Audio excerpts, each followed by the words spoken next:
Je m'appelle Marc Moustakaki, soyez les bienvenus dans ce nouvel épisode de Narrative par Oval Media. Merci de votre fidélité, merci au nom de toute l'équipe pour tous ceux qui nous soutiennent et qui rendent possible ces émissions.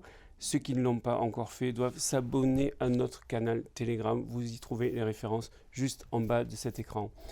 Aujourd'hui, c'est de l'Alliance humaine que nous allons parler, puisque j'ai le grand plaisir d'être assis aux côtés de son fondateur, Antoine Kutita. Merci d'avoir accepté Merci d'être là. Notre invitation.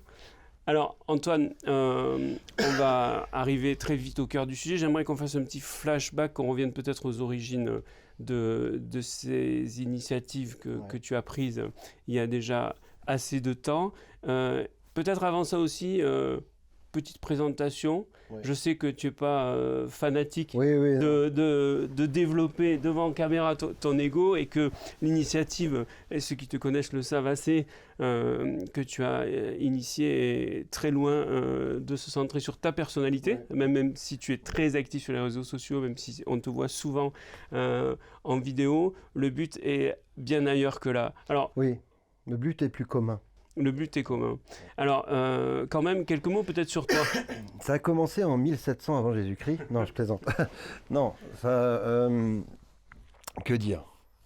Moi, je suis un mec normal, juste qui n'a jamais trouvé sa place dans cet univers, dans ce monde. Comme beaucoup, hein. Beaucoup de gens qui sont aujourd'hui des complotistes ou des rebelles. Souvent, depuis tout petit, ils se disaient « mais je suis pas à ma place, quoi, tu vois ?» Un peu ça. Moi, j'ai jamais trouvé ma place dans ce monde-là. Jusqu'à ce que, évidemment, il m'arrive des choses qui m'ouvrent un petit peu l'esprit. Comme dirait Jean-Claude Van Damme, je suis aware, tu vois. Avant ça, j'ai fait plein de métiers. Je me faisais chier, je trouvais pas ma place. Et un jour, j'ai commencé à faire de la communication. J'ai fait de la PNL, programmation neurolinguistique. Donc, c'est un outil de communication très puissant. Et donc, je me suis perfectionné là-dedans parce que j'étais commercial, responsable commercial. Donc, c'était vraiment intéressant dans ce monde-là. Puis, j'ai atterri dans la politique un peu par hasard. Où j'ai aidé une députée à Metz à développer un peu son côté communication qui était mauvais. Elle a gagné, beaucoup grâce à ça parce qu'elle était donnée perdante. Voilà. Et puis après, je suis allé un peu plus loin. J'ai fait d'autres choses sur Paris en tant que dans la politique, toujours dans la communication.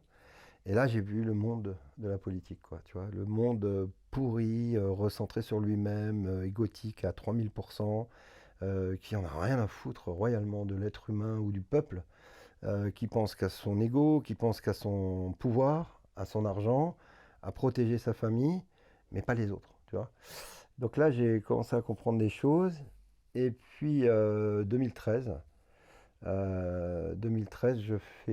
j'avais déjà fait un arrêt cardiaque en 2006, où j'avais rien compris. Voilà, j'avais pas prêté attention à tous les signes. Et en 2013, je refais un arrêt cardiaque de 7 minutes 42, comme tu l'as bien retenu. Et là, je fais le plus beau voyage de ma vie. C'est-à-dire que, bon, j'en parle pas, je ne vais pas aller dans les détails parce que je pense que ça appartient à chacun. Chacun vit différemment ce voyage. Chacun vit à sa façon, à sa vibration, à son ressenti. Moi, j'étais bien où j'étais à ce moment-là. C'est-à-dire que si j'avais pu rester là où j'aurais été mieux, je t'avoue. Et puis on m'a fait comprendre que non, c'était pas possible, c'était pas le moment, que j'avais des choses à faire. Et on m'a dit qu'on me donnerait les signaux de ce que j'avais à faire, que je trouverais le chemin. Effectivement, en 2013, après cet arrêt cardiaque, j'ai divorcé, j'ai changé de métier, j'étais responsable commercial, j'ai tout arrêté, j'étais paumé en fait. C'était un point de rupture. Point de rupture total. Et changement à 180 degrés. Vraiment complètement. Et là, je me suis mis à trouver l'équilibre entre les métiers que j'aimais bien, c'est-à-dire la communication, le commercial, je trouvais ça bien. Je faisais du B2B, donc que pour les professionnels, je trouvais ça cohérent. Et donc, il fallait que je trouve un équilibre entre ce que j'aimais faire et ce que je savais bien faire. Et puis, ce besoin d'aller informer l'autre de ce que je savais. Parce qu'évidemment, ayant entraîné pas mal en politique, ayant compris pas mal de choses, j'avais des choses à dire. Et eh bien, j'ai dû ronger mon frein jusqu'en 2018. Jusqu'en 2018, eh bien, j'étais dans mon petit coin, à savoir ce que je savais, comprendre ce que j'avais compris. Et j'attendais que le monde se réveille, au moins qu'une partie du monde se réveille, en France déjà, tu vois. Et donc est arrivé le 17 novembre 2018, le fameux jour où les Gilets jaunes ont commencé en France. Et donc j'étais un des premiers aussi. J'étais le 17 novembre sur les ronds-points avec ma femme.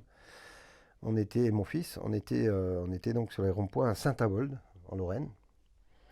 Et donc je me suis dit, chouette, le monde se réveille. Les gens comprennent. Voilà ce que j'ai cru. Tu veux dire que les gens comprennent quoi? Les gens comprennent que le système que tu as approché à travers ton expérience politique, par exemple, est pourri? C'est ça que tu veux dire? Parce que ton expérience en politique, tu aurais pu la vivre différemment, te disant, bon, ben, je suis mal tombé, chacun sait qu'il y a une dérive, mais tu sens que c'est pas une dérive, tu sens qu'il y a quelque chose de structurel à ce moment-là. Quelque chose de structuré. En fait, quand tu te rends compte que Sarkozy n'était pas le président, mais c'était bien Jacques Attali qui prenait les décisions, quand tu vois ça, tu te dis, il y a un problème. Tu te dis qu'on n'est pas piloté par un président français, mais qu'il y a au-dessus de lui encore quelqu'un qui le pilote. Donc quand tu te rends compte de ça, je me suis dit, ok, les gens ont compris qu'on se fait berner et que, en fait, ils commencent à comprendre que bah, c'est pas ni Hollande, ni Macron, ni personne qui dirige, mais au-dessus. Et donc quand je suis descendu dans la rue ce jour-là, j'ai commencé à interviewer un petit peu les gens qui sont descendus, parce qu'on faisait connaissance, et puis j'avais besoin de savoir où ils en étaient dans leur cheminement, dans leur compréhension du monde. Et je me suis rendu compte qu'ils n'avaient rien compris, en fait. En réalité, les gilets jaunes dont j'étais, hein, bah, ils descendaient dans la rue pour le pouvoir d'achat, contre le gasoil, revendication sociale basique d'une âme asservie, voilà, d'un esclave. Hein. C'est la revendication des esclaves. On mange pas assez, on a faim, la vie est trop chère, mais on revendique pas le fait qu'on est des esclaves. On dit pas, ouais, on en a marre d'être vos esclaves. Non, non, non, ça ils l'ont pas dit. Donc c'est ça qui m'a un peu attristé. Donc j'ai fait 4 week-ends de gilets jaunes. Et puis quand j'ai compris que c'était mort, en fait, qu'il n'y avait pas moyen de leur mettre ça dans la tête, en tout cas pas dans ces manifestations, pas dans ces rassemblements, ils voulaient rien entendre, ils étaient butés. Je me suis dit, bon, donc dès le premier week-end, dès le 17, j'avais compris il fallait trouver un autre moyen de les éveiller, de les réveiller. Et donc le 18 novembre 2018, j'ai ouvert ma première chaîne qui s'appelait Insurrection 2018 sur YouTube. Et donc j'ai commencé ma première émission qui a duré un quart d'heure, 20 minutes je crois. C'était fait un montage, c'était même pas un live, j'avais pas encore l'habitude. Et donc cette émission s'appelle Qui dirige le monde? Parce que c'est ça, en fait, la réalité. L'unique chose qu'il faut comprendre dans ce monde, c'est qui le dirige. Dis-moi qui dirige le monde, je te dirai quel est le monde dans lequel tu vis. Parce que c'est pas compliqué, il suffit de suivre qui le dirige. Et donc j'ai commencé à expliquer qui dirigeait le monde, la famille royale européenne, la famille Rothschild avec Kissinger, Rockefeller accrochés à ces gens-là. Le Vatican, c'est ce que j'appelle le dragon à 3 têtes. Et puis en dessous, on a évidemment les familles, les nobles familles, la noblesse noire, on appelle ça, hein, qui sont juste en dessous, avec, comme j'ai dit, Kissinger, Soros, Gates, tout ça. En dessous, on a les grandes banques, c'est-à-dire la Fed, la Citi. En dessous de ça, on a les grandes entreprises. En dessous de ça, on a encore les banques, parce qu'il y a les grandes banques et les banques, hein, c'est pas pareil. Et en dessous de ça, on a les gouvernements. Et en dessous de ça, on a le peuple. Voilà. Et j'avais envie que les gens comprennent ça. Déjà à l'époque, tu t'informes où? Parce que tu dis, j'informe les gens, je vais informer les gens, mais moi, je m'informais sur ce qu'on appelle le dark web. Voilà. Moi, j'aimais bien. Bon, j'ai cramé quelques ordi hein, avec ça, mais j'aimais bien aller faire des fouilles un peu en profondeur, un peu en apnée, tu vois. Et bon, comme j'ai dit, j'ai cramé quelques ordi parce qu'il faut faire très attention quand on va sur le dark web. Il suffit de cliquer sur un truc qui te paraît alléchant et boum, ça crame. Hein. Donc ça m'est arrivé quelques fois, mais en tout cas, j'ai eu la chance de pouvoir avoir des endroits où je trouvais les informations cohérentes, objectives et, comment dirais-je, vérifiées. Mais qu'on ne trouve pas facilement, en tout cas sur le web. C'était beaucoup plus simple sur le dark web. Donc voilà, moi je m'informais comme ça. Depuis que j'avais arrêté la politique en 2013, ben moi j'étais déjà en train de chercher, parce que quand j'ai pris conscience que c'était pas le président qui présidait la France, je me suis mis à faire des recherches. J'ai commencé avec Jacques Attali, et puis j'ai tiré le fil rouge, puis je suis remonté jusqu'à ce fameux dragon à 3 têtes. Et aujourd'hui, il faut que les gens prennent conscience. Comment dirais-je?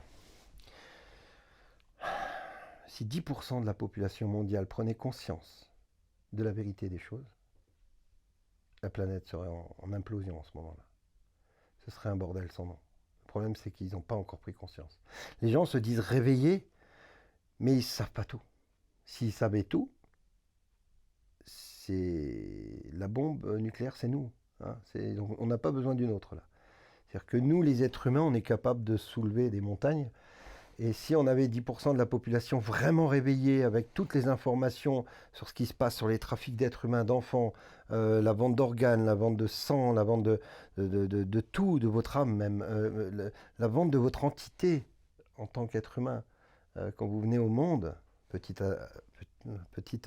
aparté, quand vous venez au monde, on fait un acte de naissance.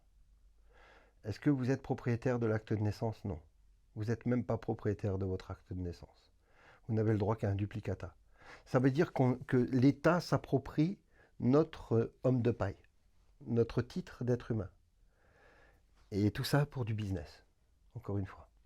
Donc plus il y a d'êtres humains dans un État, plus ils ont le droit de crédit d'autre part.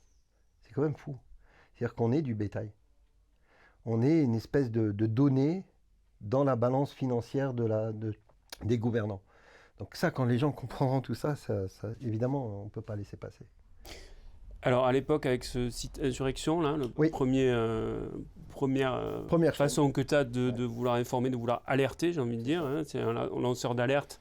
Non, je ne me définirais pas comme un lanceur d'alerte. Un lanceur d'alerte, à mon sens, c'est quelqu'un comme Astrid Stuckelberger, comme Louis Fouché, c'est des professionnels dans un domaine qui alertent sur leur spécialité. Moi, je n'ai pas de spécialité. Moi, c'est tout, en fait. Je touche à tout, au-delà de la politique, mais ça ne m'intéresse plus. La politique politicienne, je la connais, mais j'alerte sur tout. Donc, je ne suis pas un alerteur, je suis plutôt un informateur ou un réinformateur. Les alerteurs, pour moi, c'est des gens très spécifiques, vraiment, comme le sont certains médecins, voilà. Donc, c'est pour ça que j'aime pas trop faire l'amalgame entre les deux, parce que... À l'époque, quel type de feedback tu as, quel type de retour? Tu sens que tu as des gens qui te suivent, tu as des gens qui te... Ma première émission, on était... Parce que j'ai fait une capsule vidéo que j'ai créée, et je l'ai mis en retransmission directe, hein, en direct. Il y avait 5 personnes sur mon live le jour-là. Donc, il y avait ma mère, ma femme, mon fils.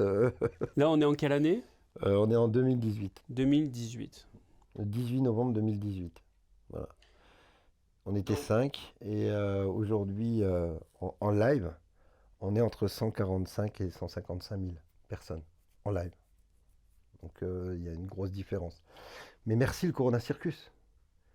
Parce que c'est à ce moment-là que ça a explosé. Moi, j'ai toujours continué. Je faisais des directs tous les samedis, de 2018 jusqu'à 2020. Tous les samedis, je faisais une émission où j'expliquais le monde. Et donc, ça montait crescendo. Hein. En 2020, on était sur le groupe Facebook, on était à peu près 1500, 2000. C'était bien, j'étais déjà content. J'avais déjà au moins réveillé tant et tant de personnes. Ou au moins donné de l'information. Et puis, le Corona Circus arrive. Et là... Ça te surprend pas? Non. Non, non. Enfin, tu voyais venir les choses? Oui, mais je savais que c'était prévu. Mais je ne pensais pas que ce serait notre génération qui le vivrait. C'est-à-dire que tu m'aurais dit 6 mois avant, ça y est, ça arrive, vous allez vivre le grand réveil. Je t'aurais dit non, c'est trop tôt, les gens ne sont pas prêts. Ils ne sont pas prêts. En fait, je pense qu'on n'aurait été jamais prêts. À vivre ce qu'on va vivre là, personne ne peut être prêt. Donc, j'y ai pas cru, donc j'étais étonné, pas de ce qui arrivait, mais que ça arrivait à ce moment-là. Je me suis dit, merde, c'est trop tôt. Et après, j'ai accueilli ça et je me suis dit, bon, on va en profiter pour les réveiller grâce à ça. Parce que si c'est là, c'est pas pour rien. Et donc, j'ai beaucoup travaillé là-dessus. Corona Circus à toutes les sauces, les confinements, les masques, tous les mensonges, tous les retournements de situation, les retournements de veste.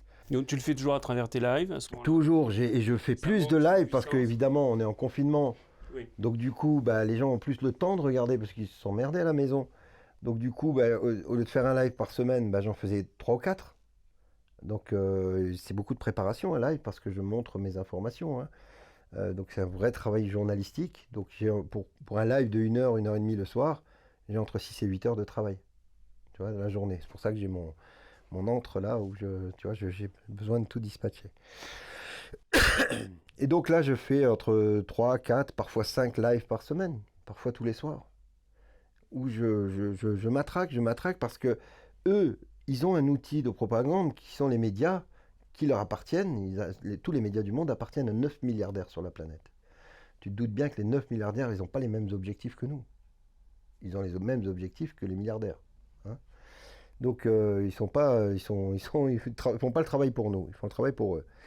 Et donc moi j'ai essayé à mon petit niveau de faire la même chose, mais dans le bon sens, c'est-à-dire de matraquer l'information, la vraie information sur le Corona Circus et d'avoir le plus grand nombre de personnes qui l'entendent, même s'ils ne sont pas d'accord, mais qui l'entendent et qui passent le mot.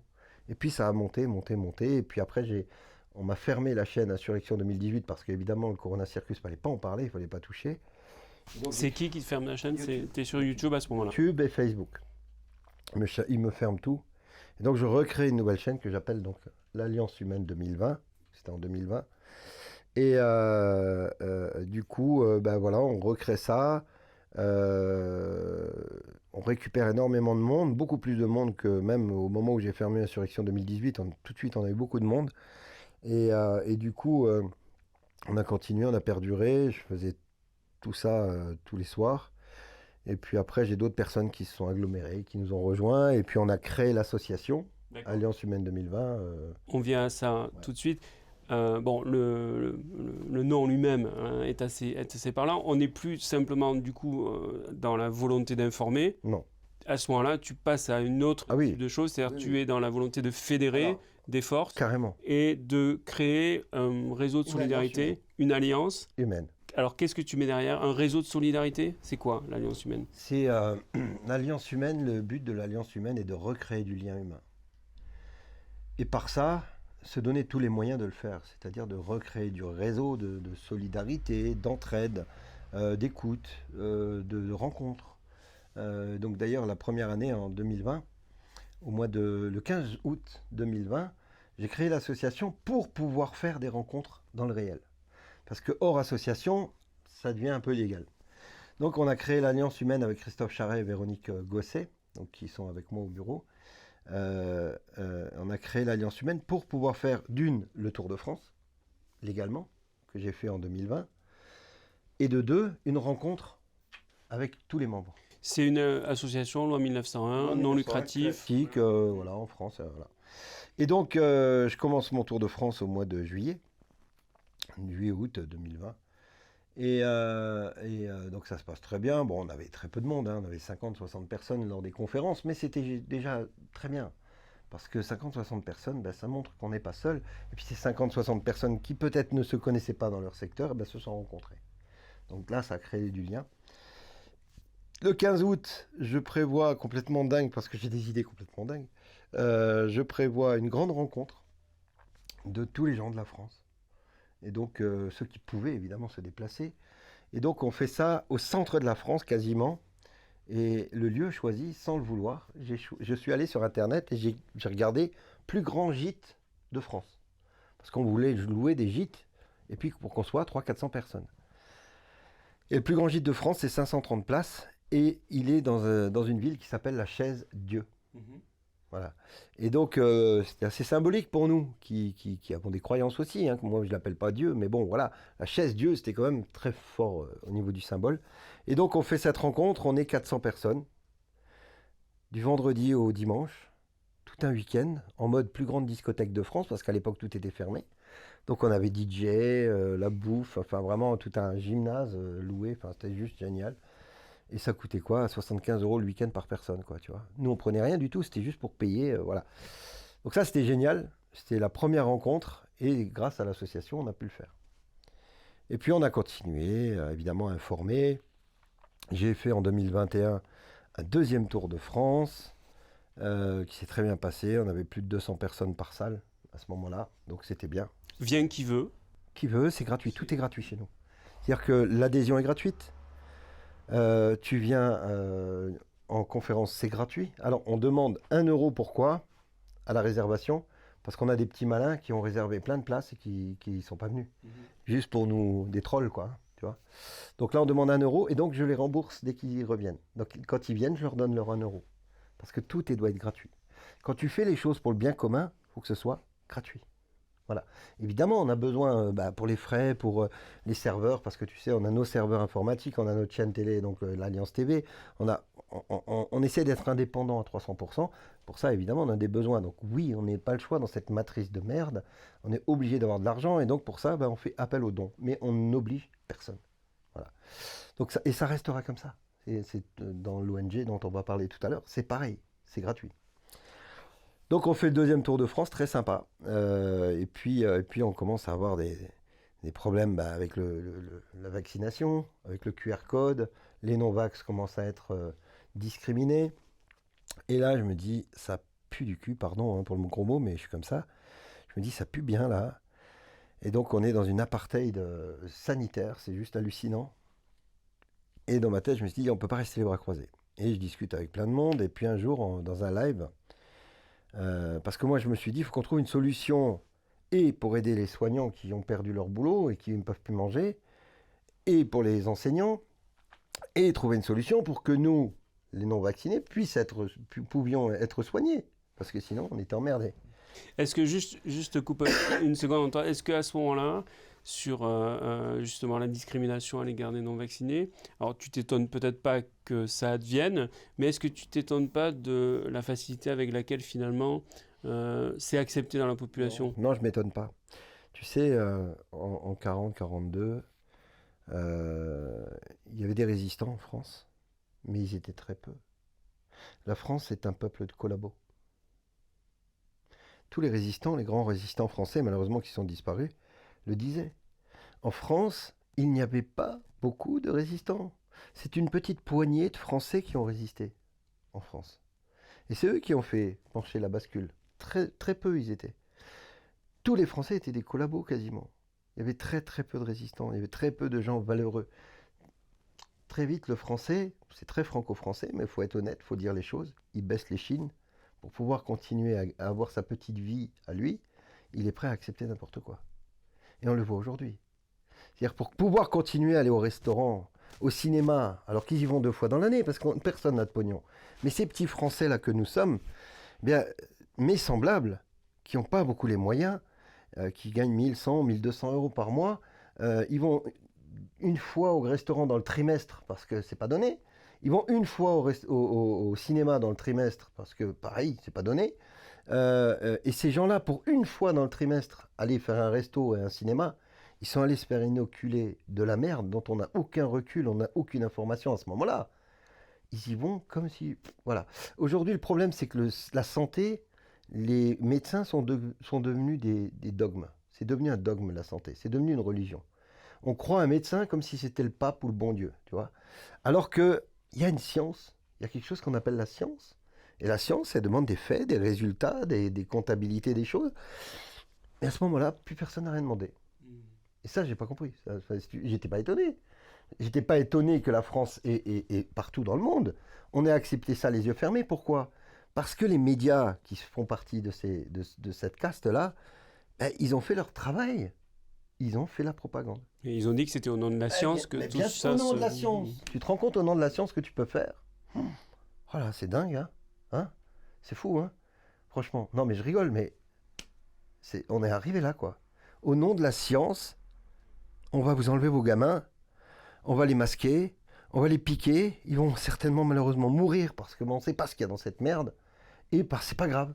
C'est le président qui a dit, c'est Olivier Véreux, c'est Agnès Buzyn, et puis maintenant Bourguignon. C'est normal. Ces gens-là qui n'ont pas vu... Olivier Véreux, il n'a pas vu un hôpital depuis des milliers d'années. C'est un médecin, hein, mais il n'a pas vu un patient depuis des millions d'années, ce mec-là. Et il se permet, comme Delfrézy, comme tous ces pseudo-médecins de plateau, qui sont que des médecins de plateau, qui vont plus dans leur service, ne serait-ce que pour signer un document, mais ils ne voient plus de patients, ces gens-là. Des vrais, comme le professeur Raoult, comme Louis Fouché, comme Laurent Montesinos, comme tant d'autres, j'oublie les noms parce qu'il y en a tellement. Perron, alors j'adore Perron. Ces gens-là, ça c'est des médecins. Ils parlent de science. Quand ils viennent parler du Corona Circus, des méfaits des masques, des méfaits de la vaccination, des bénéfices-risques qui n'ont pas été pris en compte, quand ces mecs-là, ils en parlent, Et c'est parce qu'ils ont fait du boulot.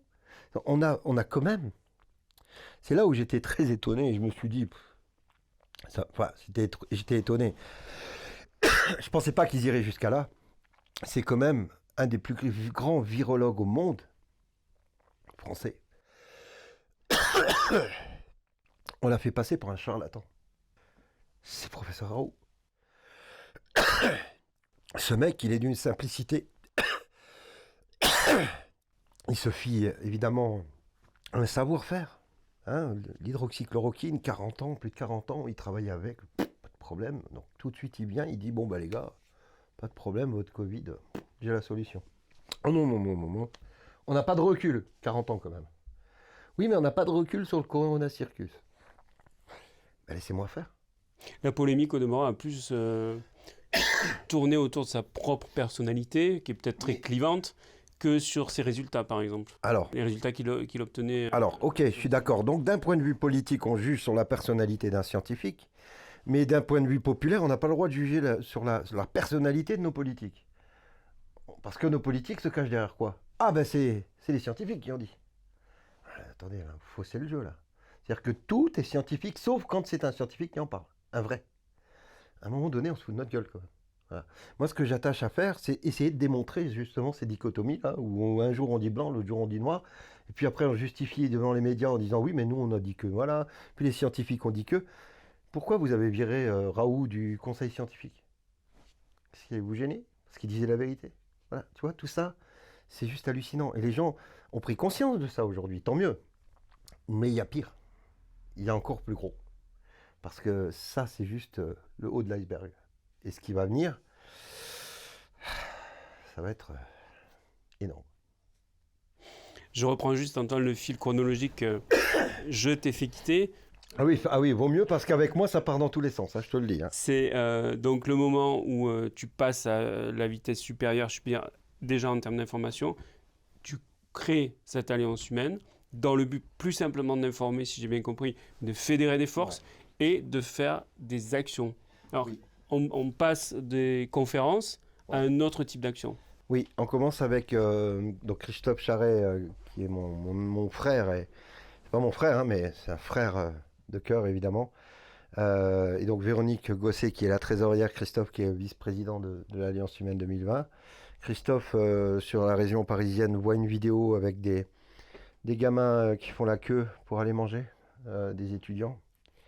Et c'est quelqu'un de très sensible. Et il me dit, écoute Antoine, il faut qu'on fasse quelque chose. Je lui dis, écoute, je sais pas quoi faire, Christophe. C'est compliqué de monter une opération de ce genre-là. Et lui, il me dit, je prends ma camionnette, parce qu'il a une entreprise, il prend la camionnette, il a dit, je vais chez Métro. Il a acheté 2 tonnes de denrées, 2 tonnes de boîtes, de pâtes, de machin, des trucs non périssables. Il a dit, bah, je vais acheter à manger et puis je vais les livrer aux étudiants. Et donc, il va acheter donc, ce camion plein de denrées. Et le moment où il voulait les distribuer, eh bien, on lui a fermé les portes. Il a voulu rentrer dans les lycées, dans les facs. Et on lui a dit, non, non, non, vous donnez tout, là, vous laissez tout à l'entrée. Et nous, on se démerde avec. Il a dit, attendez, non, je ne sais pas ce que vous allez faire avec moi. Je veux le distribuer aux gamins, directement. Et ils lui ont dit non. Et là, on s'est dit, quand même, il y a tout qui est verrouillé, quoi. Même la solidarité est verrouillée. Alors, on s'est dit, comment on peut faire? Parce qu'il y a un truc que j'adore faire. Excusez-moi pour le gros mot. J'estime que si le système nous nique, bah, on doit niquer le système. Voilà. Et donc, je me suis toujours attaché à le faire. Voilà. Tout en étant cohérent. Ok? Pas juste bêtement pour m'amuser à niquer le système. Non, non. Parce qu'il nous met des barrières, eh bien, nous, on trouve d'autres solutions. Il y en a toujours. Et donc, je dis à Christophe, je dis, écoute, c'est quoi, on va faire autrement. Je dis là, pour ton matos, là, ce que tu as acheté, je sais pas trop comment faire, mais par contre, on va récolter de l'argent. On va acheter des bons d'achat sur un site internet bio. On va donner les bons d'achat à nos gamins. Ils auront leur dignité, parce que personne ne le saura. Ils ont juste à nous envoyer un mail, pièce d'identité, leur carte comme quoi ils sont étudiants, et juste qu'ils ont besoin de bouffer, on leur envoie le bon, c'est 40 €, avec les frais de port inclus. Ils commandent, ils sont livrés à la maison, next. Et ils gardent leur dignité et ils mangent. Et donc on a mis ça en place et très vite ça a pris de l'ampleur. On est monté à pas loin de 50 000 € de dons. Et donc intégralement tout était reversé, donc on a les chiffres, on a tout. On a tout reversé intégralement, c'était 40 € par semaine par élève. Et donc on commençait à en avoir de plus en plus.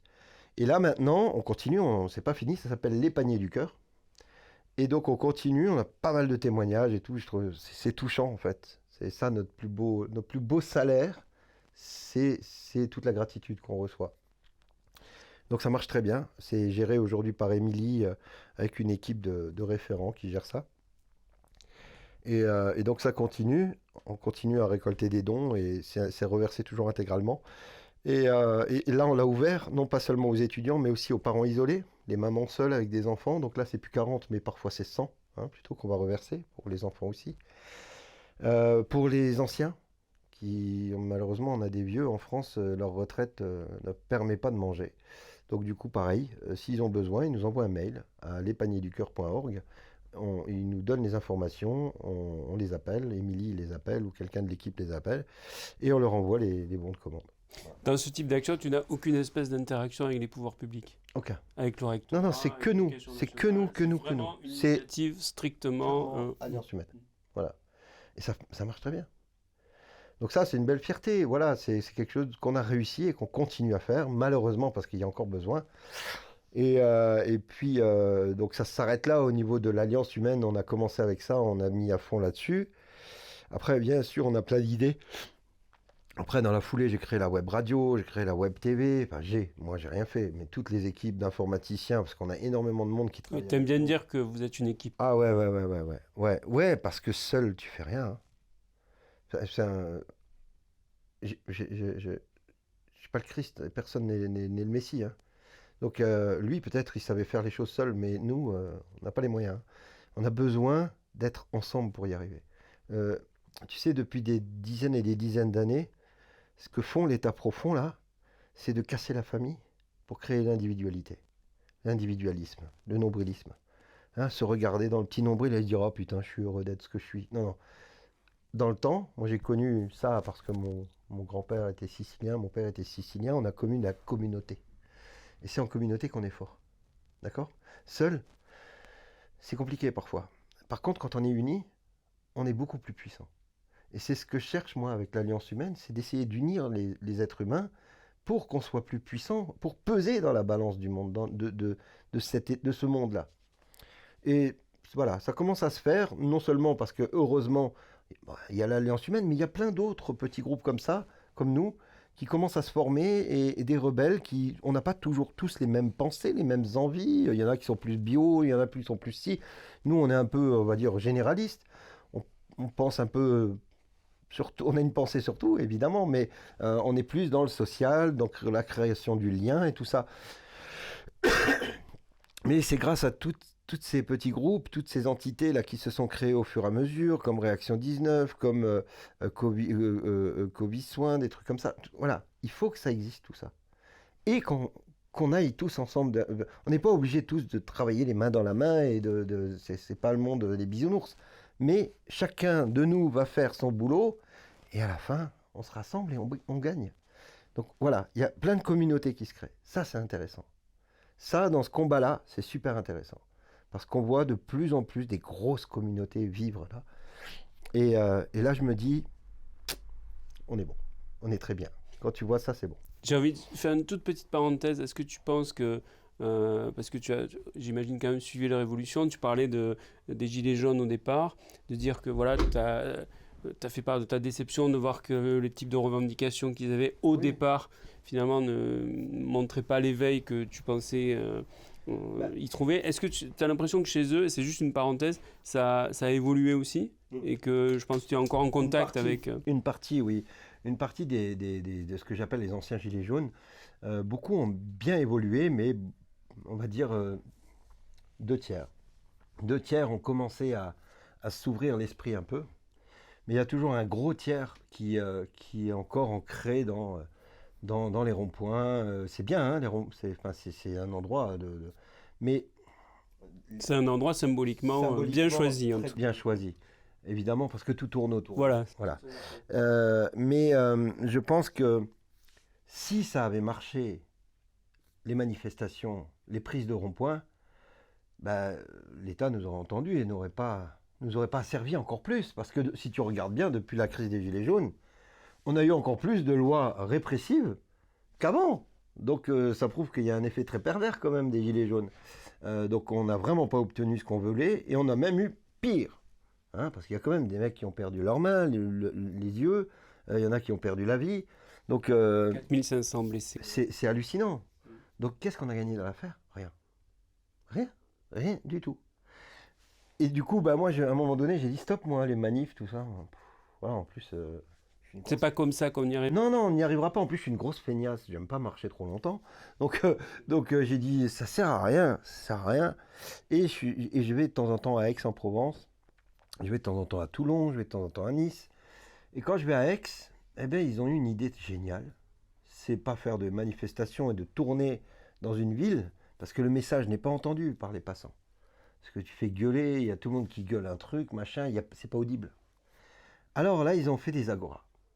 Ils ont fait des sittings, avec une prise de parole sur une espèce d'estrade, un micro, un petit ampli, et chacun passe son message. Et ça, j'ai trouvé ça bien parce que, d'une, déjà, on se fatigue moins, hein, du coup, tu vois bien, moi qui suis une grosse feignasse, on se fatigue moins et c'est pas nous qui tournons dans la ville pour donner le message aux passants. C'est le passant qui passe et qui entend le message éventuellement. Et si le message le fait vibrer, mais il va se mettre là, il va t'écouter. C'est lui qui choisit. Il faut respecter le libre arbitre de chacun. Ça, c'est vraiment la loi numéro 1 dans l'univers qu'il faut respecter, le libre arbitre. C'est ce que j'essaie de faire dans mes émissions. Et là, les agoras, eh bien, on va pas déranger les commerçants parce qu'on va passer dans la rue foutre le bordel. Non, on va se mettre dans une place qui s'appelle souvent la place des Libertés ou un truc comme ça dans les villes. Et on va se mettre là et on va dire voilà, c'est la place des Libertés, on va donner une information libre. Et donc, je pense que c'est ce qu'il faut faire. Je pense qu'il faudrait multiplier les agoras ou les sittings de cette manière-là, des sittings de liberté. La Révolution française, ils ont commencé par les agoras. D'accord? Ça a commencé comme ça. Ils faisaient des agoras, voilà, au sein d'une ville, et le peuple venait, se joignait ou pas. Mais c'est un choix qui doit être fait par ces gens-là. Et donc là, on va commencer donc le mouvement du peuple 06, donc c'est un mouvement du 06, eh bien, était venu là, justement, on en a parlé, je leur ai donné mon point de vue, et là, ils commencent les agoras à Nice, donc j'y serai, moi, le 28, là. Et donc, on met des stands de chaque groupe. Nous, l'Alliance Humaine a toujours eu un stand à Aix, et donc là, on va le faire aussi à Nice. Et donc, il y a de la musique, il y a des ateliers pour les enfants, c'est vraiment une espèce de kermesse, quoi, de la liberté, si tu veux, voilà. Donc je trouve ça sympa, et je trouve que c'est plus respectueux de l'autre, celui qui n'a pas envie d'entendre, il passe son chemin, et on n'emmerde personne, et voilà, moi je trouve ça vraiment bien, et c'est pour ça que j'y participe, dès qu'il y en aura, j'essaierai toujours d'être présent, parce que je pense que c'est comme ça que le message passera bien. Voilà. Ok. Alors, j'aimerais, Antoine, qu'on passe maintenant à l'ONG. Je fume une cigarette. Mais tu es chez toi. Fais comme chez toi. Qu'on en vienne à l'ONG, ouais. La HSI, Alliance Humaine Soins International. Alors, pourquoi une ONG? Ça semble... Je t'ai dit, si le système te nique le système. Comment le système fait pour nous asservir? Eh bien, ils utilisent les ONG. Regardez Bill Gates. Gavi, il n'utilise que des ONG en fait pour investir pour le médicament, pour investir pour le vaccin, pour investir pour ci, pour ça, sous couvert d'une ONG. Pourquoi les ONG? Parce que les ONG, en fait, il y a un flou artistique au niveau administratif de ces gens-là. Ils font un peu ce qu'ils veulent. Il n'y a pas de règles. Alors en plus de ça, en Suisse, à Genève, il y a vraiment toutes les portes sont ouvertes. Pourquoi ils ont créé les ONG à Genève en Suisse, ou tout simplement en Suisse? Parce que la Suisse, c'est un peu un no man's land. Hein, au niveau administratif européen, on s'en fout. Donc du coup, je me suis dit, on va utiliser leurs armes. Et on était en live avec Astrid un vendredi soir. Et Astrid, elle m'avait déjà dit ça quelques jours avant, et puis ça avait déjà un peu résonné dans ma tête. Et elle me dit, en live, elle me dit, ce serait bien que quelqu'un crée une ONG pour pouvoir soigner les gens gratuitement. Et là, dans ma tête, en 17 secondes, j'ai mon informaticien, il m'a fait le montage, il m'a fait la coupure, et ça dure 17 secondes. Donc c'est un chiffre important, 17 chez nous, c'est la lettre Q. En 17 secondes, je regarde Astrid et je lui dis, ok, on fait. On fait. Tu sais, dans ce monde-là qui va très vite, on n'a plus le temps de discuter. On n'a plus le temps de faire des grandes réunions, de grandes discussions à la con qui ne mènent à rien. Eh bien, moi, ma façon de faire, c'est fais et après on verra. Voilà. Au moins, tu auras essayé. Tu vois. Donc je dis à Astrid, je dis, ok, je lui dis comme ça, je lui dis Astrid, si je te dis ok, t'es prête à jouer le jeu? Elle me dit ok. Je dis bah, on y va. Le vendredi soir, on dit ça. Le samedi matin, j'appelle Christophe Charret. Je lui dis bon, on va créer une ONG. Oh lui, il aurait pu me dire voilà. Il me dit ok. Voilà. C'est ça que j'aime dans cette équipe-là. Tous les gens qui travaillent avec nous, c'est-à-dire que j'ai des idées dingues parfois, mais ils suivront toujours parce qu'ils savent que c'est pour le bien commun. Et donc, le vendredi, on dit ça. Le lundi, l'ONG était créée. Elle était créée. Ça s'est fait en visio, Zoom, machin, on a tout créé, les statuts et tout. Et le lundi, c'était fait. Alors, l'initiative de départ, enfin, ce que tu veux mettre au centre, ce que vous voulez mettre au centre. Le soin et l'éducation. Soin. Éducation, c'est dans les statuts. Alors, on va développer les deux, si tu veux bien. Ouais. Alors, le soin, parce que tu réalises très vite que de toute façon, on ne veut pas nous soigner, ni avec les bons médicaments, mais encore moins parce qu'on n'est pas vacciné. Donc évidemment, il y a un trou, il y a un vide pour les non-vaccinés, et il y a un vide pour les gens qui sont malades et qui ne sont pas soignés par le bon médicament. On leur donnait quand même du Doliprane à ce moment-là. Donc du coup, on s'est dit, il faut trouver une solution pour essayer d'aider à ce niveau-là, de soigner et de récupérer les soignants qui ont été virés parce qu'ils n'ont pas été vaccinés. Et donc du coup là, il fallait trouver une solution. Donc l'ONG, c'était la meilleure des solutions. Donc voilà, on a développé ça et puis on s'est dit, il faut qu'on trouve une faille dans les ONG pour pouvoir continuer à faire travailler les médecins qui sont suspendus ou même radiés. À partir du moment où ils sont sous l'égide d'une ONG, ils ne sont plus sous l'égide de l'État français. Comme l'ONG est en Suisse et comme on ne fait pas de présentiel en France, c'est comme s'ils travaillaient depuis la Suisse. Et depuis la Suisse, ils ont le droit de travailler. Donc on a réussi à trouver la faille qui nous permettait de soigner gratuitement. Mais il faut que ce soit fait gratuitement. Alors concrètement, ça se passe comment? Alors, on a créé une plateforme qui s'appelle Soigner Heureux. Donc c'est soigner-heureux.com. Vous allez là-dessus, vous avez une fiche, soit vous créez votre fiche patient, soit praticien, si vous êtes praticien. Vous créez votre fiche patient. Une fois que votre fiche patient est validée, eh bien vous avez un code et vous allez donc sur cette plateforme, vous cherchez un médecin généraliste, vous tapez médecin généraliste, il y a une liste de médecins. Alors pas besoin de chercher quelqu'un dans votre secteur, vu que c'est de la téléconsultation.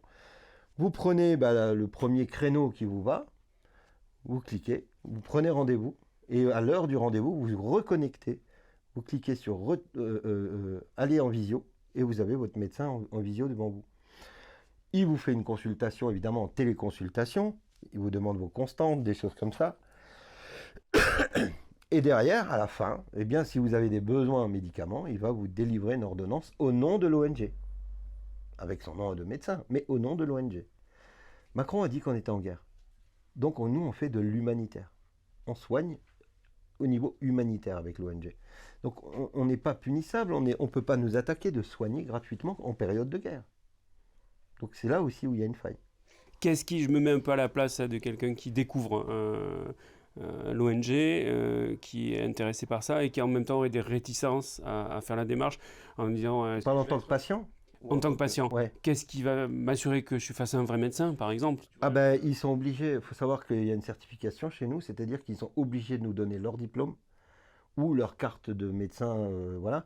Mais s'ils n'ont pas de diplôme, donc on est plutôt dans les paramédicaux, même dans les paramédicaux, on demande des diplômes. Si tu n'as pas de diplôme, tu ne peux pas venir chez nous.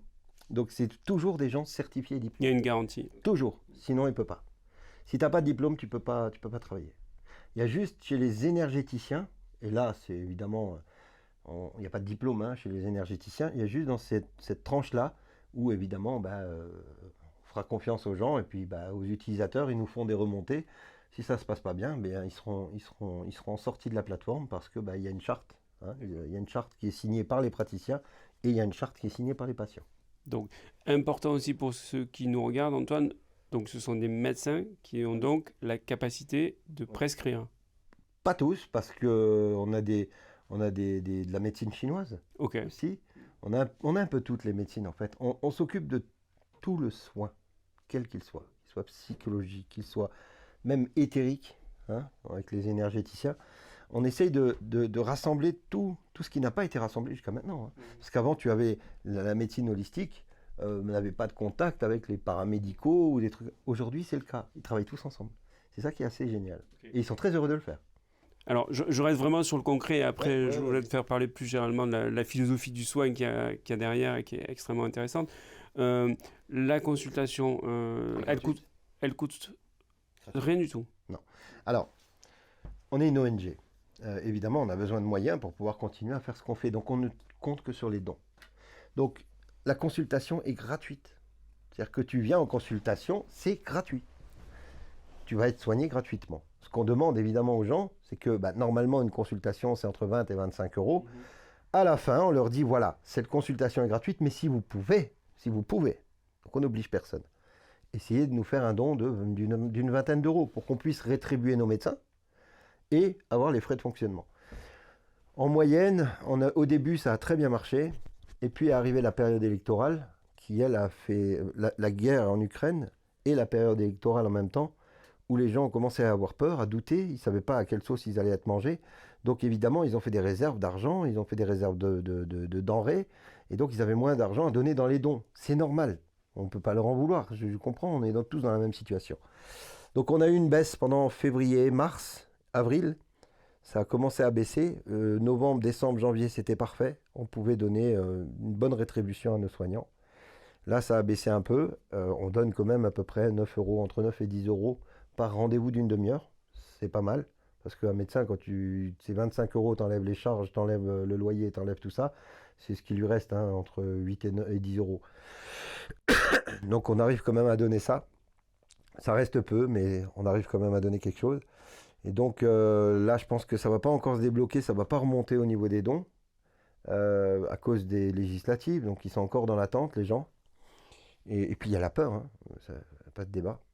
J'espère que ça remontera ou que ça changera, en tout cas, que tout va basculer et qu'on pourra redessiner le monde autrement. En tout cas, c'est une belle perspective, c'est une belle façon de faire la médecine. Tu vois. Ouais, j'y viens tout de suite. Je te pose une dernière question très concrète sur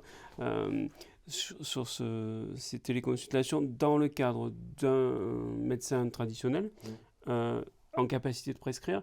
Donc je reçois une ordonnance. Oui, une ordonnance. Je vais à la pharmacie, je la reçois par email. Oui, tu la reçois par mail ou par email oui, par email et soit en direct parce que dans le chat tu peux glisser des documents, donc tu peux l'avoir directement dans le chat de la visio, soit par email et donc tu vas à la pharmacie, ils te délivrent les médicaments. Ok. Alors, je reviens à quelque chose. On soigne à l'ivermectine, azithromycine, vitamine B1, vitamine D, le protocole Raoult. On n'a pas eu beaucoup de problèmes. Enfin, tout le monde a été délivré, sauf que parfois il manquait des boîtes ou machin. Mais sinon, on a toujours eu les médicaments. 35 000 Covid soignés depuis le 11 novembre. 35 000 Covid soignés. Ça mérite d'être pas répété. Pas un décès. Pas un. Donc ça c'est... Voilà. Une grande fierté, je pense. Ouais, pour tout ça. Pour le travail qui a été effectué par les médecins, par les infirmières, parce qu'on a un service d'urgence aussi. Donc on a des infirmières qui gèrent le service d'urgence. Si vous avez vraiment une urgence, il y a un mail, c'est urgence@ah-si.org. Vous envoyez un mail, une infirmière reprend votre mail, vous appelle, prend vos constantes, vous pose quelques questions pour savoir si, effectivement, comme on le fait à la régulation des urgences, quand vous allez aux urgences, hein, et si effectivement c'est urgent, au bout de 3 heures maximum, vous avez un médecin qui vous soigne. On va plus vite que les urgences. Alors, je vois je le dis, je vois quelqu'un de l'équipe technique derrière qui sourit, parce que hier soir, en fait, j'ai appelé, j'ai une crise d'asthme, et comme j'avais oublié mes médicaments, j'ai appelé pour savoir où était la pharmacie de garde. Ouais. Et c'était un tel... C'est une horreur, c'est un parcours du combattant. Ubuesque, où j'ai été mis en communication avec un robot. Ouais. Ouais. et puis par la suite avec un robot humain, c'est-à-dire que j'ai mis du temps à réaliser que la dame qui me parlait, tellement sa voix était robotisée, n'en était pas. Et au final, je n'ai jamais su où était la pharmacie d'urgence. Il fallait appeler le commissariat. Pour autant que je sois muni d'une ordonnance, ce qui n'était pas le cas. Donc j'aurais si ça avait été plus sérieux, j'aurais très bien pu avoir un malaise et mourir. J'aurais mieux fait d'appeler l'Alliance humaine. Tu aurais envoyé un mail à l'Alliance humaine, une infirmière t'aurait contacté. Nos infirmières sont vraiment exceptionnelles. On en a une dizaine. Elles font un travail exceptionnel parce que non seulement elles vous appellent pour savoir ce que vous avez, mais derrière, il y a un suivi. C'est-à-dire qu'on va vous demander un SMS par jour. Par exemple, si vous avez un Covid, vous devez envoyer un SMS par jour à notre infirmière qui, elle, le retransmet à notre médecin qui vous a suivi. Et il y a un vrai suivi. C'est ce qu'on appelle le cahier de relève. Donc, pareil, on a un groupe où on a toutes les cahiers de relève. Et donc, il y a un vrai suivi derrière. Elle vous rappelle. Vous allez bien? Est-ce que c'est bon pour vous? Donc, comme ça, on sait qu'on peut passer à autre chose et puis continuer sur d'autres patients. Donc il y a vraiment un vrai service hospitalier en téléconsultation et je suis sûr même, parce que je suis sûr même que ces infirmières-là, si tu les avais appelées en disant je cherche la pharmacie de garde, elles t'auraient trouvé ta pharmacie de garde. Parce qu'elles savent faire. C'est des professionnels. Et ce qu'elles font, elles le font avec le cœur. Elles le font pas par intérêt. C'est ce que je trouve magique. Moi, je suis toujours ému d'en parler parce que cet élan de solidarité-là, c'est juste... un rêve, un rêve. Tu évoquais cette pluridisciplinarité, aussi bien médecine traditionnelle, médecine chinoise, acupuncture, enfin les médecines alternatives qui font partie intégrante du projet. Et derrière, j'ai l'impression que c'est une philosophie du soin, une nouvelle philosophie du soin. J'ai l'impression que tu y vois une espèce d'avenir possible. Oui. À la façon, parce que finalement, j'ai l'impression que tu as abandonné l'idée qu'on pouvait améliorer l'hôpital de l'intérieur, et que du coup tu te dis il faut se substituer maintenant, il faut créer des structures de substitution. Tout, absolument tout va tomber. Et après on va parler de la partie éducative. Tout ce qui a été construit jusqu'à présent et sur la pente raide, même au bord de la falaise, et ça va tomber. Le système financier, le système éducation, le système de soins, le système politique, tout va tomber parce que tout est basé sur un mensonge. Sur des mensonges. Tu sais, quand tu construis les fondations de ta maison, si tu les construis sur du sable mouvant, ta maison ne va pas tenir long feu. Et là, on arrive au point de basculement où la maison va tomber. Il faut la laisser tomber. C'est pas nous qui allons la faire tomber. Il y a d'autres choses qui se passent en ce moment en souterrain, on va dire, en sous-marin. Il faut laisser faire le système, il est en train de s'autodétruire et il y a des forces derrière qui sont en train de le pousser à le faire. C'est très bien. Moi, je commande ça tous les jours, je suis très heureux de ce qui se passe.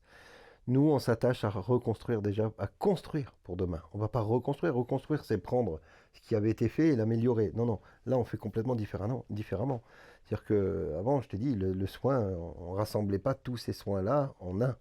Tu vois, nous, on a une équipe pour le Covid long. On a des équipes de médecins, de naturopathes, d'énergéticiens. On a plein de domaines comme ça qui travaillent ensemble pour trouver des solutions pour aider les gens. Ça, c'est génial, tu vois. Tous les mardis après-midi, ils ont une réunion. Et puis, ils parlent des Covid longs, machin, parce qu'on suit des Covid longs depuis décembre. Donc, on a du recul sur ça aujourd'hui. C'est piloté par Laurent Montesinon. Et qui est mon médecin référent de la téléconsultation. Et du coup, voilà, on réinvente rien. On invente quelque chose de nouveau. Tu sais, à l'époque, je vais prendre un cliché, Charles Ingalls. Tu connais Charles Ingalls? Oui. Tu te souviens du docteur Becker? La même Becker? génération. Tu te souviens du docteur Becker? Oui. Qu'est-ce qu'il demandait à ses patients? Ça, je ne sais plus. Rien du tout. Les patients lui donnaient un poulet, lui donnaient un machin, le truc, ce qu'ils pouvaient. Ben, c'est ça, en fait, l'Alliance humaine. L'Alliance humaine santé internationale, c'est la médecine à la Charles Ingalls, mais en téléconsultation. Donc, on a les outils informatiques, mais on reste dans le modèle humain de dire, on soigne. C'est le serment d'Hippocrate, il t'oblige à soigner. Si tu es médecin, il t'oblige à soigner qui que ce soit. Sans argent, sans contribution. Eh bien, on revient sur le serment d'Hippocrate, qui a été bafoué. Aujourd'hui, on appelle ça le serment d'Hypocrite, des médecins actuels de plateau. Eh bien, nous, on a voulu respecter ça. Moi, je ne suis pas médecin, hein, mais nous, l'équipe, on a voulu remettre au cœur de tout ce que nous faisons, l'humain. Et c'est ça qui fera qu'on gagnera. Serment d'Hippocrate aussi avec le viol du secret médical, qui était sûr. quand même un pilier Bien sûr, bien de sûr. la philosophie, de la Et déontologie aujourd'hui, si tu médicale. veux, nos gouvernants violent tout. Tout. Mais sans se cacher. Ils s'en foutent, il n'y a personne qui bouge. Donc ils y vont, en roue libre. Ben, nous, on ne laissera pas faire. Alors, deuxième gros volet de l'ONG, c'est la partie éducation. Alors, est-ce que tu peux nous en dire quelques mots? Alors, tu te souviens que à la rentrée dernière, on a commencé à masquer les enfants dans les écoles. Et là, beaucoup de parents en panique ont commencé à se dire on va sortir les enfants de l'école. Et beaucoup de proches de l'Alliance commençaient à avoir cette réflexion. Et on s'est dit, il existe en France l'IEF. L'IEF, c'est le truc de l'école à la maison. Et Instruction en famille. voilà, instruction en famille, ouais. Et du coup, ça marche, mais il n'y a pas de vrai suivi proche. Et donc, du coup, je me suis aussi posé la réflexion, parce que moi, j'étais un piètre enseignant pour mes enfants, parce que j'ai jamais été très bon à l'école. Donc, c'était compliqué pour moi d'aider mes enfants, parce qu'il y avait des choses que, déjà, je m'en foutais, et puis, j'avais pas le souvenir. Et je me suis dit, si une moitié de la population est comme moi, les gosses sont dans la merde, tu vois. Ils sont vraiment dans la merde, parce que si tous les parents étaient comme moi, mauvais enseignants, ils sont dans la merde. Donc je me suis dit, ok, il faut qu'on fasse d'une pierre deux coups. D'une, qu'on aide les enfants à sortir de l'école et donc à continuer à avoir des cours. Donc on va récupérer les profs qui se sont fait virer parce qu'ils ne sont pas vaccinés et on va les mettre à disposition de ces gamins. Deuxièmement, on va aider les parents à devenir les enseignants de leurs enfants. Donc non seulement on donne des cours avec des vrais instituteurs, des vrais profs, donc de la petite section maternelle jusqu'à collège 3e, la sortie de collège. On a quasiment toutes les matières, tous les profs. Cours online, hein, toujours, on est toujours dans le cours online. Hein. Ouais, toujours online. Et donc on trouve les profs, au fur et à mesure, ça vient. Et pareil, gratuitement, toujours sur les dons, rétribution de dons. Voilà, on travaille sur le même système. Et donc on a aidé beaucoup de parents, beaucoup d'enfants à pouvoir sortir du système, à ne pas avoir le masque sur le visage, à ne pas prendre de risque d'être vacciné ou des choses comme ça. Et on remarque en plus que ces gamins sont épanouis. Ils sont plus heureux. Parce qu'ils apprennent à leur rythme, avec leurs parents, avec leur technique, leur façon de faire. Ça se passe bien. On est très heureux de ça. Et donc on a entre 1500 et 2000 gamins, aujourd'hui qui sont suivis par nos profs. J'ai une directrice que j'ai mis à la tête de l'école qui s'appelle T'as compris le coup. C'est une petite boutade par rapport à, je ne sais pas si vous vous souvenez d'Eli Kakou, le comique français, oui, qui disait T'as compris le coup? Après je t'explique. Voilà, mais maintenant on explique pour qu'ils comprennent le coup. Et je voulais que ce soit un peu différent, tu vois. Et puis c'est rigolo, les gamins, ils adorent ça. Et donc ouais, ça se passe très bien. On va reconduire l'année prochaine avec d'autres classes. On a une trentaine de classes qui sont ouvertes, à peu près. Donc ça fonctionne très bien. On cherche encore des profs, évidemment, surtout en anglais. On a des maths, on a de la physique, là, on a un peu de tout. Mais en langue, on a plus de mal. Par exemple, tiens, tu veux pas faire de l'allemand, toi? Je pense qu'il y aurait de meilleurs profs que moi. Il y aurait de meilleurs profs que moi. Donc voilà, on cherche. Et puis là, on s'est dit aussi, socialement, ces gosses-là, socialement, en fait, ils ont perdu le lien avec leurs copains de l'école. Donc, j'ai pris le calendrier et j'ai regardé Fête des enfants. Eh bien, c'est le 1er juin. Alors, on a décidé de faire partout, dans chaque département, là où on aura des salles, on aura des endroits, eh bien, de créer une fête des enfants, une fête de l'école de TCLC. C'est TCLC, c'est T'as compris le coup. On va faire tous les 1er juin, on commence cette année, on va faire se réunir les enfants dans leur département, tous les enfants de l'école TCLC, pour une grande journée de fête, voilà, où ils vont se rassembler, prendre un goûter ensemble, voilà, histoire de créer du lien social encore. On est toujours dans le même schéma. Alors, tu parlais tout à l'heure d'effondrement du système. Oui. Tu prenais la métaphore de la maison qui s'effondre. Tu as l'impression, enfin, j'ai envie de, parce qu'à t'entendre parler, tu es quelqu'un d'extrêmement entreprenant. Je pense que les gens qui nous regardent sont assez admiratifs, mais en même temps se disent, moi j'ai peut-être pas la force de faire, j'ai pas la force j'ai pas le charisme d'Antoine, j'ai pas la force de faire ça. Qu'est-ce que tu aurais envie de dire aux gens qui sont à la fois enthousiasmés par ce que tu dis et qui se disent mais moi qu'est-ce que je peux faire hein, à part bon peut-être te suivre c'est déjà une Non, chose, même pas. hein. Même pas. Suivre quelqu'un, c'est devenir un... C'est rester dans le système. Suivre quelqu'un, c'est rester dans le système. Il faut inventer les choses. Il faut se prendre en main, déjà d'une. Ça c'est pas simple à faire parce que on a toujours été sous l'égide de la propagande, l'égide de l'État qui nous dit quoi faire et quoi pas faire, hein. Donc voilà, depuis la nuit des temps, c'est comme ça. Donc déjà se prendre en main. Déjà, il faut avoir une certaine croyance que le bien peut gagner sur le mal et que le mal nous dirige. Déjà, faut avoir la croyance, avoir un peu de courage de se mettre on va dire, de côté de la société, parce que pendant des mois, on était à côté de la société, on n'avait plus le droit de faire ci, plus le droit de faire ça. Mais on assume. Se réinventer. Parce qu'on a tous quelque chose à créer, et donc réinventer la vie, réinventer autrement, et s'informer. Soi-même. Pas attendre sur Antoine qui fasse les lives, parce que moi, ce que je dis, je peux dire des conneries. Même si je vérifie ce que je dis. Mais parfois, il m'arrive de dire des conneries. Je l'assume, mais ça peut m'arriver. Ne pas croire l'autre, juste parce qu'on a besoin de croire à l'autre.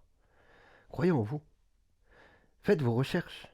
Parce que tu sais, la meilleure réponse qui tienne, c'est la tienne. C'est pas la mienne.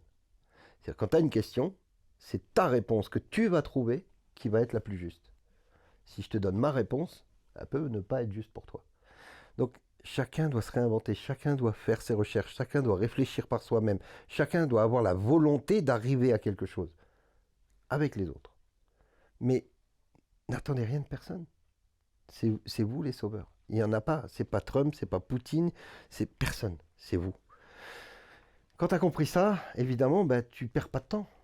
Excusez-moi le terme, c'est ce que j'appelle se sortir les doigts du cul et de se bouger un peu et d'y aller. Parce que si on attend sur son canapé à 20h que ce soit Antoine ou quelqu'un d'autre qui vient vous dire voilà, on est bien, oui, on est bien. Parce que moi, C'est vrai qu'on est bien. parce que moi je sais qu'on est bien, parce que j'ai fait mes recherches. Je vous les donne, mais ça peut ne pas résonner pour vous. Donc bougez-vous le cul. C'est comme ça qu'on va y arriver. Bougez-vous. On fait ce qu'on peut pour essayer de réveiller les gens, mais il faut que les gens se prennent en charge. Est-ce qu'Antoine, tu as parfois l'impression que de cet effondrement, parce qu'en plus toi tu as des infos qui viennent de d'autres pays, avec cette connexion que tu as pu établir entre déjà tous les soignants, il y a des gens qui, il y a des gens qui te suivent. On est suivi dans 132 pays. 132 pays, donc c'est remarquable. Ouais, c'est bien, ouais. C'est intéressant à dire aussi. Est-ce que tu as parfois l'impression que la France, un peu, elle est à l'épicentre de cet effondrement ou que... Elle est le centre de l'effondrement. Elle est le centre du mal. Quand on t'entend parler de la vétusté du système hospitalier, du verrouillage au sein de l'éducation nationale, on a vraiment l'impression que tu pointes un problème. Je pointe un problème, en fait, tout est lié. Il y a un côté spirituel, il y a un côté politique, il y a un côté... tout est lié. C'est compliqué à expliquer sans rentrer dans mes recherches que j'ai fait en 2006. Ce que je dis toujours aux gens, c'est pour savoir où tu vas, il faut savoir d'où tu viens. Tout est lié à la naissance même de l'humanité, de l'être humain.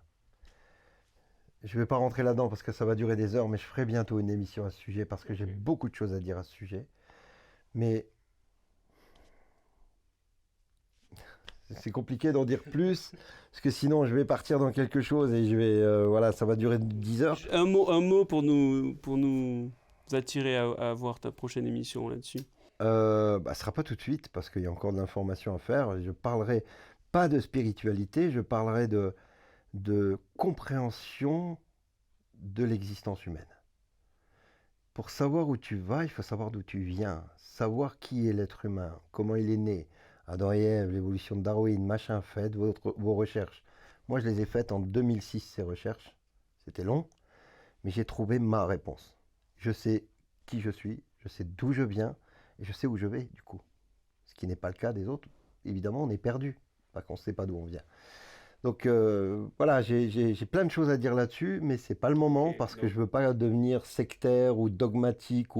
C'est pas mon rôle, je suis un informateur, mais j'ai des choses à dire sur mes découvertes et ça viendra bientôt. Et c'est lié. La base de l'être humain, est lié à ce qu'on vit là en ce moment. On va se libérer de l'asservissement humain qui a eu lieu, je suis remonté jusqu'à l'Atlantide, donc c'est vieux, ça a commencé à l'Atlantide, et là, on est dans la période de basculement où on va retrouver notre liberté. Personne, ici ou ailleurs, ne connaît la liberté. Personne.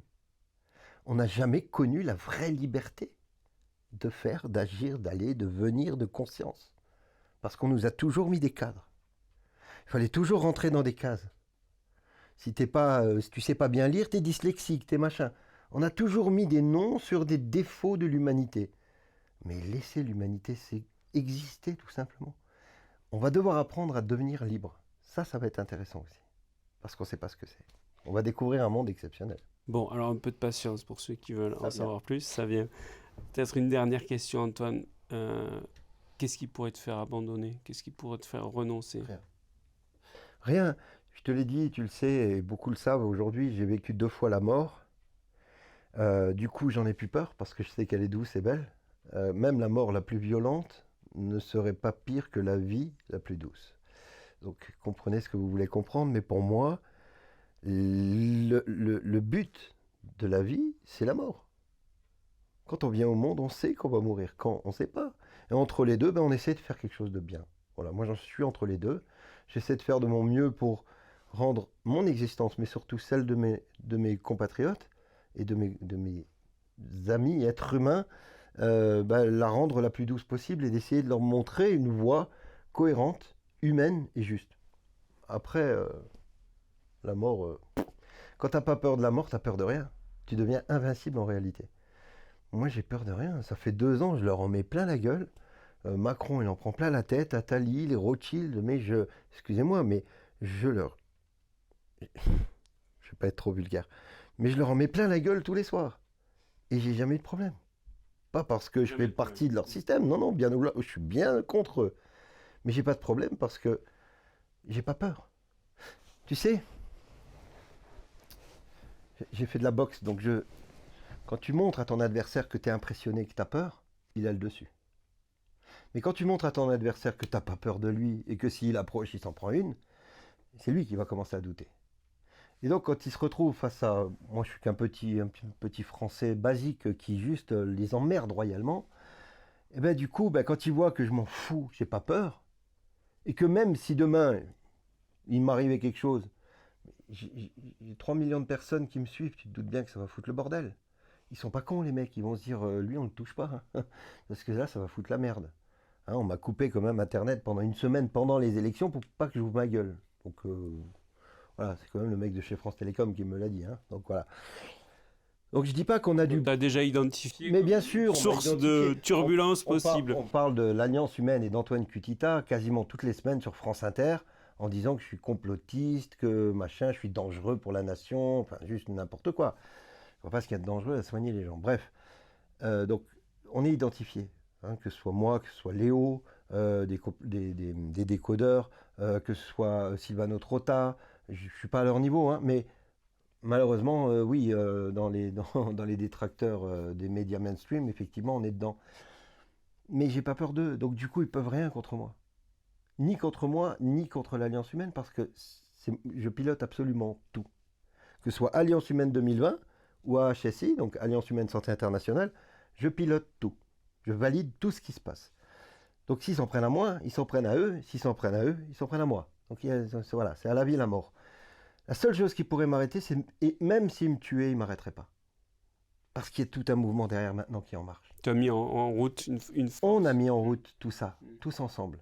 Donc ça ne repose pas que sur moi. Demain, s'il n'y a pas Antoine, il y aura quelqu'un d'autre. Et l'Alliance humaine ira au bout, qu'elle soit 2020 ou HSI. Et personne ne nous arrêtera. Pour nous arrêter, il faudra nous donner la liberté. Nous l'offrir. Sinon, on va venir l'arracher, la chercher. Et là, il n'y a pas de limite. On ira au bout. Donc, pas de souci. Rien ne nous arrête. Where we go one, we go all. Où nous allons un, nous allons tous. Ou en français, un pour tous, tous pour un. Et ça, c'est gravé dans la peau. Voilà. Merci beaucoup Antoine Cutita de nous avoir accordé cet entretien. Avec plaisir, vous êtes les bienvenus. Merci, on a bien compris que la porte était ouverte. À ceux qui ne connaissent pas l'Alliance humaine, vous avez tous les liens en bas de cet écran qui vous permettent de la retrouver et de retrouver le réseau de solidarité fondé par Antoine. Merci pour votre fidélité à tous. N'oubliez pas de nous soutenir aussi. Vous avez les moyens de le faire en regardant l'écran en bas aussi de cette vidéo. Antoine, porte-toi bien. Merci. Merci beaucoup et surtout, soyez heureux.